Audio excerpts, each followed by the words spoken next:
जाती थी सैनिक के साथ तो देश में कोई खड़ा होने को तैयार नहीं था। किसी कश्मीरी के साथ हरासमेंट होता था तो यूएनओ का वो ऑफिस कश्मीर में स्थित था। अच्छा। वहीं ये मुस्लिमिटी को मजोर करके और उठा देते, मारा गया मुसलमान। देश विश्व पटल पर मोदी जी को सलाम की जाती है कर्मों के भरोसे, ना कि भरमों के भरोसे। आपने भ्रमांतित करके भ्रम से लोगों को गुमराह किया है। हम 26 जनवरी 15 अगस्त को जो प्रसाद वितरण होता है उस तक लेकर इन पुरानी सरकारों ने घोटाला किया है। कटवादी देश के सैनिकों की इन्होंने कंधार हमला करवाया। इन्होंने देश को जिस तरीके से पाकिस्तान की टेबल पे बेचा, जिनकी गर्दन काट के पाकिस्तान के इस्लामाबाद टांग देनी चाहिए। इस महबूबा मुफ्ती, फारूक अब्दुल्ला, उमर अब्दुल्ला, जितना विपक्ष का खेमा है, ये देश के गद्दार लोग हैं। इनको मेरे संदेश में तत्काल प्रभाव से इनकी लोकसभा सदस्यता रद्द करके इनको देश के कलंकित करके पाकिस्तान भेज देना चाहिए। हम अब जलम शर्मिंदा तेरे कातिल जिंदगी को जूते मारने वाले लोग हैं।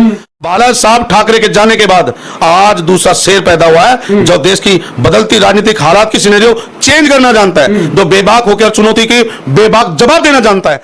वो कांड कोई नहीं भूल सकता। 75 टुकड़े एक महाराष्ट्र में अपने साथी से प्यार करने का नतीजा, दिल्ली का जंगल क्षेत्र महरौली में 75 पीस कर दिए गए। दिल्ली के साबा डेरी में एक लड़की से प्यार करने के लिए साक्षी को उतने वार कही है उस दरिंदे ने।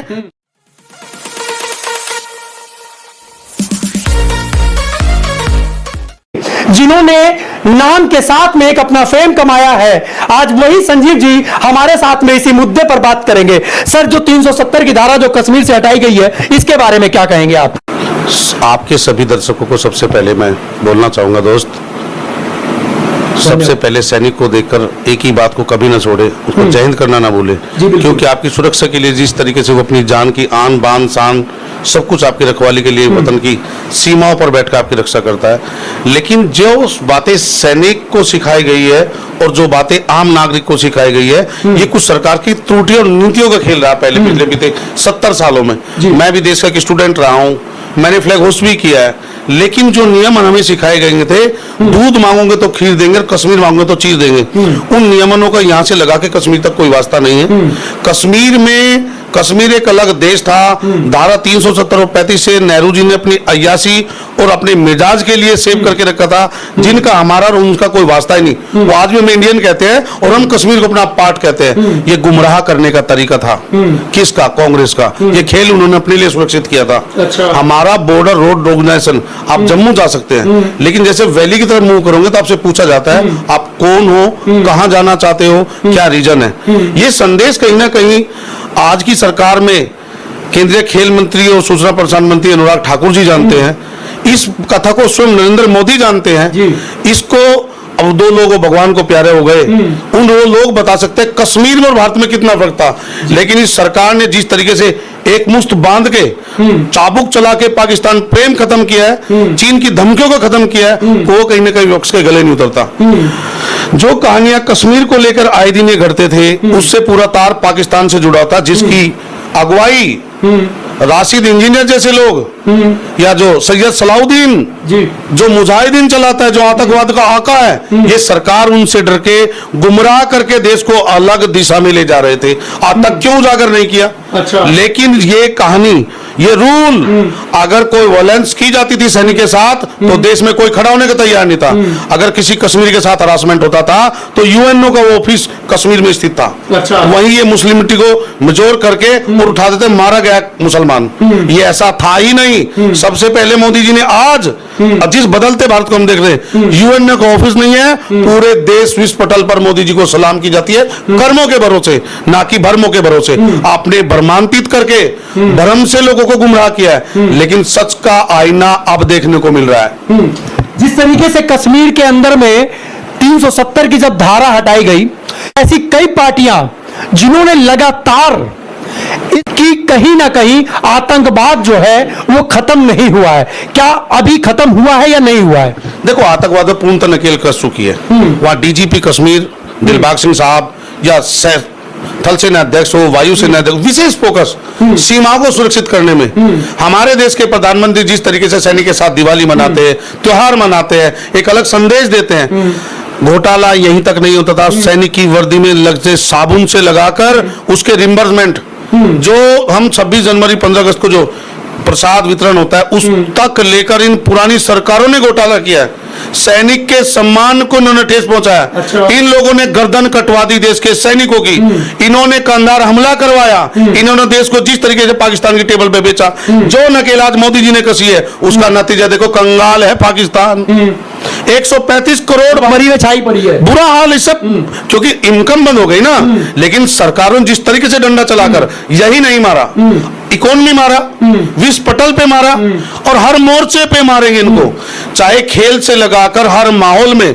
लेकिन जो भारत के पक्ष की बातें उस पटल पर करता है उनको वो सजा देते हैं। और हमारे बीच में रहने वाले ये लोग जिनकी गर्दन काट के पाकिस्तान के इस्लामाबाद टांग देनी चाहिए, इस महबूबा मुफ्ती, फारूक अब्दुल्ला, उमर अब्दुल्ला, जितना विपक्ष का खेमा है ये देश के गद्दार लोग हैं। इनको मेरे एक संदेश है, तत्काल प्रभाव से इनकी लोकसभा सदस्यता रद्द करके इनको देश के कलंकित करके पाकिस्तान भेज देना चाहिए।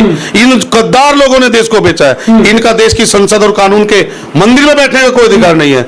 यूसीसी कानून का लेकर के लोग लगातार विरोध कर रहे, जो माननीय प्रधानमंत्री जी ने इसको लागू करने के लिए पूरे भारतवर्ष से सलाह भी मांग ली है। उन्होंने मिस कॉल के द्वारा भी बोल दिया है, लेकिन फिर इस चीज को मानने को तैयार नहीं है। ऐसा क्यों है? देखो, हम देश की राजधानी में बीते दिनों जो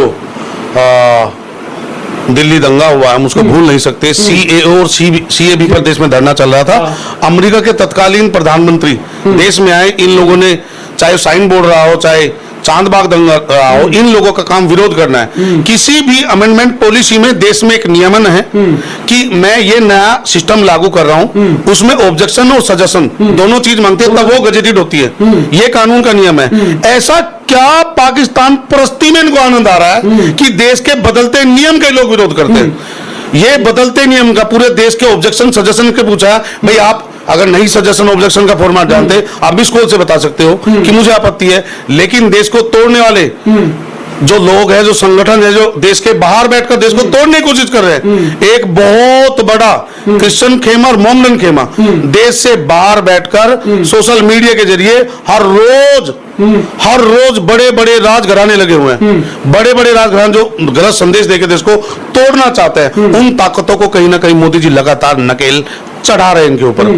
जिस तरीके से अगर वो नकेल चढ़ा रहे हैं, उसी बीच के अंदर में एक ऐसी घटना भी और देखने को मिल जाती है जिसके अंदर में धर्म परिवर्तन को लेकर के भी कहा जा रहा है कि कहीं ना कहीं मुस्लिम जो है वो हिंदुओं से धर्म परिवर्तन कराने की बात कर रहे हैं, मांग कर रहे हैं। अगर वो लोग धर्म परिवर्तन नहीं कर रहे तो उनके ऊपर में कहीं ना कहीं अत्याचार भी कर रहे हैं। इसके विषय में क्या कहेंगे? देखो, ये हम अगर औरंगजेब के जमाने से देश को देखें, ये उस पटल पर तब से चलता था कि वो हमारे धार्मिक स्थलों खंडित करता था, जनेऊ जलाता था, तब वो भोजन करता। ये बात आज की नहीं है। इस देश में एक बहुत बड़ी लॉबी है जो इस मजहब के नाम पे काम करके बहुत बड़ी इनकम, बहुत बड़े तार पकड़े हैं सरकारों ने। अच्छा। इनकी जो जमात, अजान, नमाज सिस्टम जो इनका फॉर्मेट है वो बिल्कुल डिफरेंट है। और वो कहीं ना कहीं सिमिलर है पाकिस्तान के साथ। अच्छा। आप उसी चीज को क्यों फॉलो करते हो? अगर मेरे देश में ईद मनाई जानी है तो मेरे देश में शाही इमाम भी बैठता है। लेकिन ये ईद को अगर मानते हैं, ये मानते हैं सऊदी अरब की जो डेट आती है उसको मानते हैं। तो ये ऐसा क्यों? कानून भी सीरिया कानून, बातें भी वो देश को तोड़ने वाली। तो गद्दार किसको कहेंगे?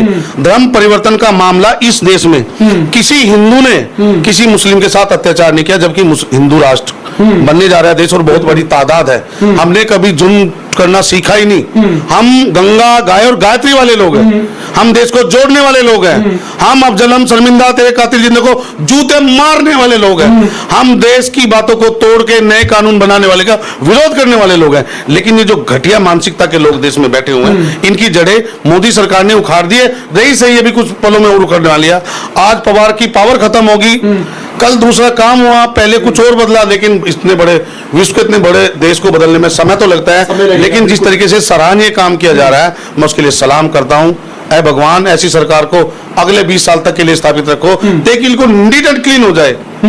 बागेश्वर धाम के बारे में भी आप जानते हैं, बागेश्वर बाबा जी ने जिस तरीके से हिंदू राष्ट्र बनाने के लिए बात करी, और उसके अंदर में भी लोगों को ऑब्जेक्शन उठाने का एक और मौका वो लोग ढूंढ रहे थे, जो वो मिल चुका है। इसके बारे में क्या कहेंगे आप? देखो, इस्लामिक स्टेट पाकिस्तान ने अपने आप को पूरा कंप्लीट इस्लामिक स्टेट कहा जाता है, जबकि वहां भी अभी भी आज तक भी 40 लाख हिंदू रहते हैं। चाहे सिंध हो, कराची हो, चाहे इस्लामाबाद हो, चाहे लाहौर हो, आज भी हिंदू का वर्चस्व है, चाहे सिख हिंदू हो या प्योर हिंदू हो। लेकिन मैं संज्ञानता के लिए जाना एक संदेश देना चाहता हूं कि आखिर वो लोग चले कहां जाते हैं। हर जो 10 साल में 11 साल में जनसंख्या आंकड़ा आता है उसमें वो संख्या घटी मिलती है। वो रीजन है धर्म परिवर्तन के अंदर में कहीं ना कहीं जनसंख्या जो घट जा रही है। ऑटोमेटिक वो लोग, उनको आसमान खा गया, जमीन निकल गई। अच्छा। उतने लोग 11 साल में चले कहां जाते हैं। अच्छा। ना कोई मृत्यु दर में उनका नाम दिखाया, न कहीं और दिखाया जाता। वो लोग चले कहां जाते हैं, वो है धर्म परिवर्तन। अच्छा। उसी तरह पर इन लोगों ने अपनी जो जमाते हैं, जो इनका दूसरा फंडा है पैसे लेने का है, सिस्टम चलाने का, फाइनेंस करने का। अभी आप देखिए कि हिंदू में कन्हैया लाल की जोधपुर में कैची में हत्या कर दी गई। मैं सरकार के ऐसे सलाम करता हूं ऐसे कर्मों को। उसको वाइस कैटेगरी की सिक्योरिटी दे दी गई है। इसको होता है देश के लिए बोलने का ये इनाम होता है, और इससे आम जनमानस में एक जागरूकता आती है, देश के पक्ष में बोलने की हिम्मत आती है, उठने की हिम्मत मिलती है। अगर दबा दिया जाएगा तो देश की बातें करेगा कौन। बिल्कुल। धाम की जिस तरीके से अगर हम लोग बात करें तो अभी उनका दिल्ली में भी एक प्रोग्राम हुआ था। अभी जिस तरीके से सुबह आज उठते ही आंख खोल के दिल्ली यातायात पुलिस की जो दिशा निर्देश प्रणाली पड़ी है, बड़ा अच्छा लगा। उन्होंने कहा आईपी एक्सटेंशन यमुना पार उत्सव महोत्सव एक मनाया जा रहा है, जो 3 दिन के लिए कथा सुनाने बागेश्वर धाम से धीरेन्द्र शास्त्री जी आ रहे हैं। ऐसे मन को देकर अंतर आत्मा से इंसान को सब्र होता है। उन्होंने कहा कि इन रूट पे जाने से बचे, क्योंकि उनको सुनने और जानने और देखने पूरा देश जानना चाहता है कि ये सच्चाई भरी हिंदुत्व की बात किस शेर ने की है।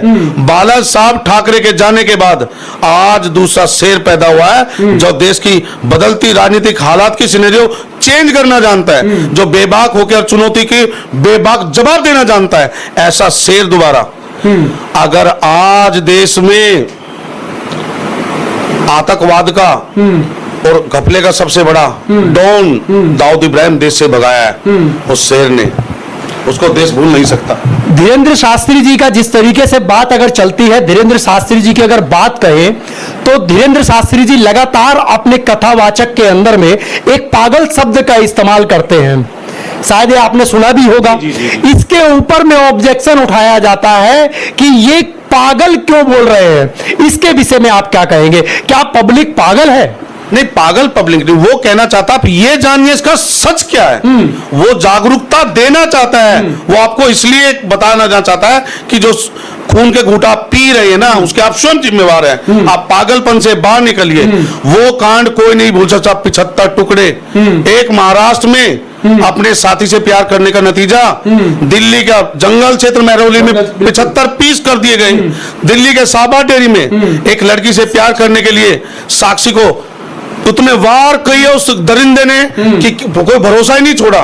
आखिर वो समझाना चाहते हैं, वो बदल देना चाहते हैं कि कुछ करो तो जागरूकता के साथ करो, डंके की चोट पर करो। देश की सभी media, international media, BBC, London news, सब ने उसको कंगाला। हर बात का जवाब है उसके पास। वो हमें पागल नहीं कहना चाहता, वो बता देना चाहता है कि आप बातों को क्यों नहीं जानना चाहते, क्यों नहीं सहारा बनना चाहते। उस बीहड़ के मध्य प्रदेश से आने वाले छतरपुर जिले के ये बाबा, इन्होंने पूरे देश और दुनिया को ये बता दिया कि एकजुटता, सनातनी कल्चर को उठाना, जनाना, हम उसको जगाना चाहते हैं जो राम को लाए हैं। हम उनको बता देना चाहते हैं जिन्होंने सृष्टि के परिवर्तन को जिन्होंने चुनौती बना के दिखाया। उन्होंने ये बताया कि राम और दिवाली क्या महत्व होता है। हम भाग दौड़ भरी जिंदगी में इस सोशल मीडिया, इन बड़े पटल पे आने के बाद अपने कल्चर को कहीं ना कहीं भूलते जा रहे हैं। और ये हमारे कल्चर को बदलने वाले और जानने वाले और बताने वाले लोग हैं। जिस तरीके से अभी देखा गया साक्षी का, जैसे आपने बात छेड़ी शाबा डेरी वाली साक्षी का, ये लव जिहाद का जो मामला है, इस लव जिहाद के ऊपर में क्या कहेंगे उन लड़कियों को जिस तरीके से वो शिकार हो जा रही हैं। और दूसरा और एक और मेरा रहेगा प्रश्न कि लव जिहाद के ऊपर में क्यों नहीं ऐसा कोई कानून बना दिया जाता है जिससे लव जिहाद होना ये कम हो जाए या इसके ऊपर में प्रतिबंध लग जाए। देखो, वो पुरानी जो सिस्टम है हमारे विश्व के सबसे बड़े लोकतांत्रिक ढांचे में व्यवस्थाएं, कानून में अमेंडमेंट करने के उतने पूरे प्रावधान नहीं है। जिन एक दो स्टेटों ने काम किया, उत्तर प्रदेश में अमेंडमेंट हुआ है, ये अभी देश का पहला राज्य शायद उत्तराखंड उसमें बन गया है कि उन्होंने इस पे पूरा कंट्रोल लगा दिया गया। देखो, जो तरीके से मैं अगर आपको अपना गलत परिचय दूंगा या गलत नाम बताऊंगा या कलावा बांधूंगा या त्रिशूल दिखाऊंगा, उससे हिंदू नहीं होता। अगर 4 लोगों को अलग अलग तरीके की वेशभूषा दे दी जाए, वो वही नहीं हो जाता। कहीं ना कहीं इंटरनल ये चीजें, सोशल मीडिया पे इन चीजों को प्राइवेसी हैक करना, बेवजह मैसेज भेजना, किसी को स्पर्श करना, किसी फिल्म को शेयर करना, किसी पे अत्याचार करना, ये अत्याचार का नतीजा है। उस लड़की ने अगर उससे प्यार किया है, उसको कहा है, वो उससे मिलने आई, क्या वो मरने आई थी? या इस लड़की को जो हम ये महाराष्ट्र से जो है बात ही करनी थे, लेकिन जो दरिंदगी का नतीजा उसको नतीजा उसने भुगता है, वो ऐसे न जाने कितने लाखों लोग इसका शिकार बन रहे हैं। उससे बाहर आकर हमें बड़े कलेजे का बिल्कुल जिक्र करे। कहीं भी सरकार ने बेटियों के स्पर्श कॉलेज, स्कूल, यूनिवर्सिटी सब में प्रावधान बनाया, dial to 1090 first of all, अगर आपको कोई छूता है। लेकिन सरकार की नीति और नियमन पर उंगली उठाने का यहाँ कहीं ना कहीं मौका बनता है, क्योंकि लोग जिन चीजों को जागरूकता होनी चाहिए वो नहीं है। अलग अलग तरीके से लोग हरासमेंट करते हैं आम जन का। जब किसी की जान चली जाती है, जब वो एजेंसियां उभर के आती हैं, संज्ञानता का पल्ला झाड़ते हुए फिर कॉमन 4 दिन की चांदनी। लेकिन संज्ञानता बढ़नी चाहिए, कानून के प्रति आम जनमन में भरोसा होना चाहिए। और जो विरोधी लोग होते हैं, जो क्राइमिनल लोग होते हैं, उनमें कानून का इकबाल होना चाहिए। कानून का खौफ सिस्टमैटिक तरीके से चला हुआ। अगर हम देश की राजधानी में अपने आप को कानून से अलग मानेंगे तो राज्यों को तो कानून का तो देखा जाए, इस समय तो देखा जा रहा है, तो कानून को तो कोई भी उल्लंघन कर दे रहा है, छोटे से छोटा हो चाहे बड़े से बड़ा हो, चाहे वो बेटी के साथ में रेप कर दे रहा है, कभी बाप बेटी के साथ कर दे रहा है, या भाई बहन के साथ कर रहा है। ऐसी तमाम घटनाएं जो हैं वो लगातार ऐसा हो रहा है। क्या लोगों को पुलिस से या हमारे देश के संविधान या हमारे देश के कानून से क्या डर लगना बंद हो चुका है? नहीं, देखो, कानून की तो सख्तियां रही हैं मान्यवर, मैं आपको बताना चाहूंगा, लेकिन आम जागरूक जनमानस को उतनी जानकारी नहीं है।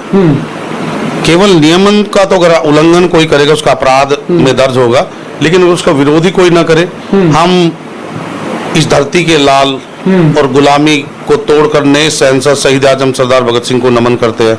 अगर उन्होंने उस समय विरोध ना किया होता, अंग्रेज आज भी हमारे सर पे होते। बिल्कुल, विरोध करने का हर आदमी का अधिकार है, और इंसान कहीं ना कहीं उस पचड़े से बचना चाहता है, स्पेशली राजधानी के लोग। मैं क्यों करूं? बिल्कुल, मैं वीडियो तो बना सकता हूं जी, मैं छुटवा नहीं सकता। तो कहीं ना कहीं ये संदेश आम जनमानस को सोशल मीडिया के जरिए या सूचना प्रसारण का जो फॉर्मेट है, इंटरनेशनल फ्रॉड जो जरिया है, उसके तरीके से इनको इन चीजों को बचा के रखना चाहिए और जागरूक करना चाहिए। तो ये कहीं ना कहीं तंत्र की फेलियर होने के कारण ये सब हो रहा है। तो कहीं ना कहीं कानून जो है वो सख्त होने की बहुत ज्यादा जरूरत है। बिल्कुल जरूरी है। कानून का तो खौफ अगर क्राइम में नहीं है, तो फिर कानून का होना ही बेकार है। क्राइम दिल्ली में जिस तरीके से लगातार बढ़ते चले जा रहे हैं, कभी किसी का मर्डर हो जाता है, कभी किसी के साथ में कुछ हो जाता है, लेकिन इसके ऊपर में भी संज्ञान नहीं लिया जाता। सिर्फ फाइलें बंद करके रख दी जाती हैं, लेकिन उसके ऊपर में क्रिमिनल जो है वो 2 से 3 महीनों के अंदर में जो है वो बाहर निकल जाते हैं। इसके ऊपर में क्या कहना चाहेंगे ऐसे कानून को कि जो तुरंत उनको छोड़ देती है, कुछ जमानत पे या कुछ बेल पे? देखो, कानून में 2-3 चीजें प्रणाली है।